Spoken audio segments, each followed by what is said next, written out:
This is Samsung's new Galaxy S24, and here's what you need to know.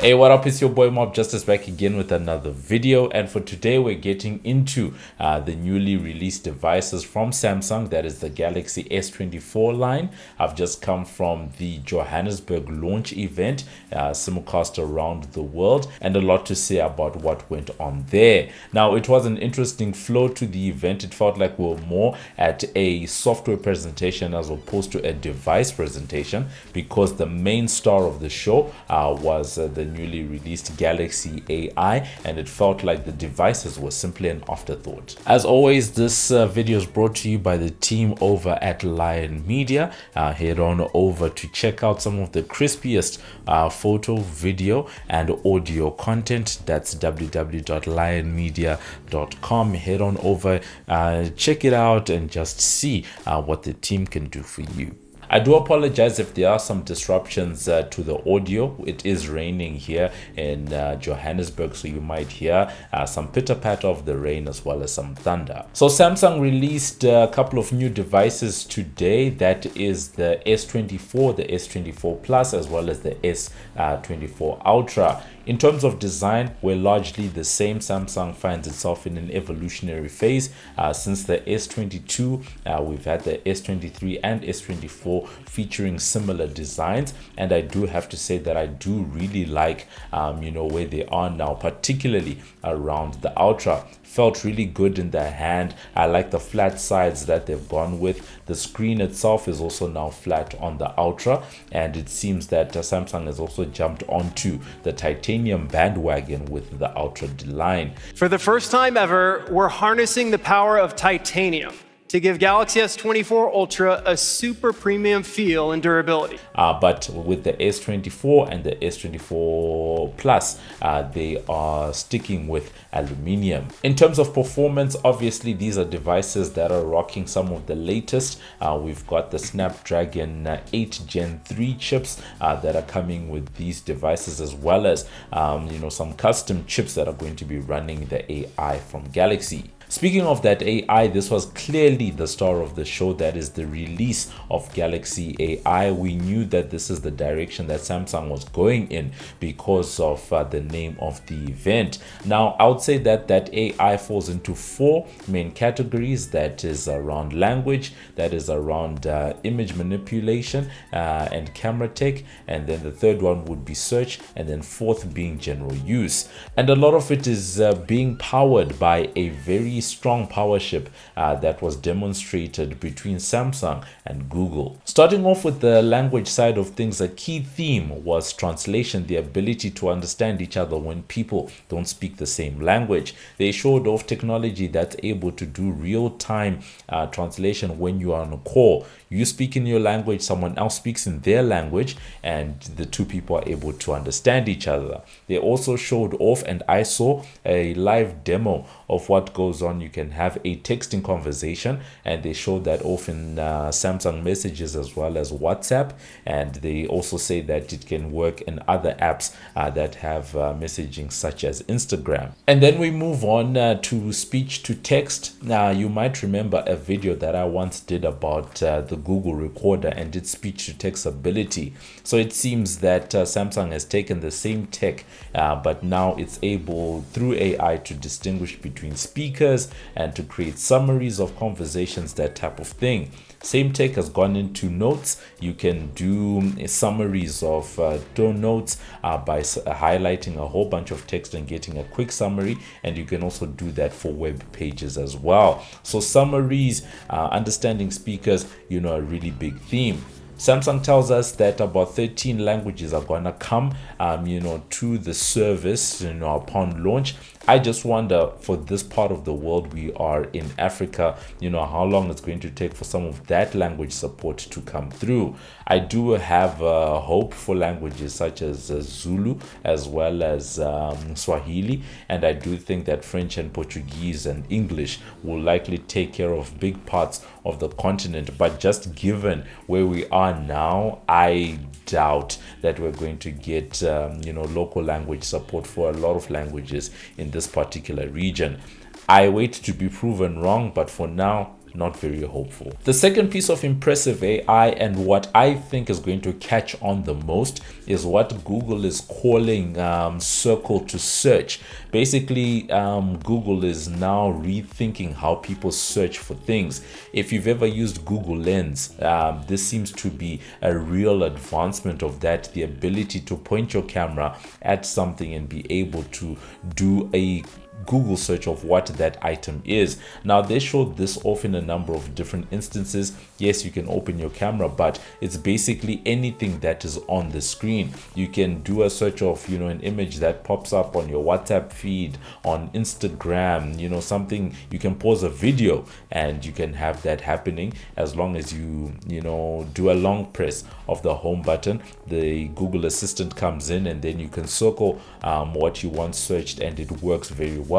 I saw these demos for myself, and I really do think this is one of those things that's going to take off when it comes to consumers. They showed off a number of different instances, such as you see an outfit that you like but someone hasn't told you where it's from, and you can quickly do those searches. And some of those use cases, I can definitely see that becoming popular. What will be interesting with this one is how Google then rolls this out. For now, this seems to be just for Samsung devices, but because it is Android, we're likely to see these features coming to other devices over time. On the images and camera tech side of things, Samsung kept telling us that this is the smartest AI-powered camera. We saw that statement being given to us so many times, and they've now thrown AI at nighttime photography, which they call nightography. We've got an impressive camera array, that still features that 200 megapixel,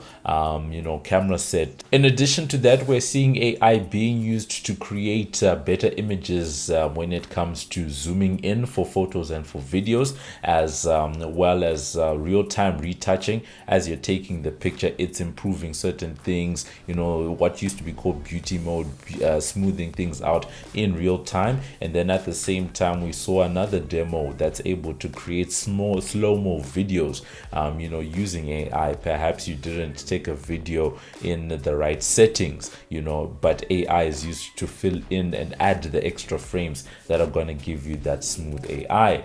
One of the things that I really like is the fact that with some of the image generation that they're talking about, obviously you can take things out in the background. We've spoken about this in previous videos where I spoke about AI, is that they are including tags, where to tell you that an image has been generated by AI, and that will be included in the metadata.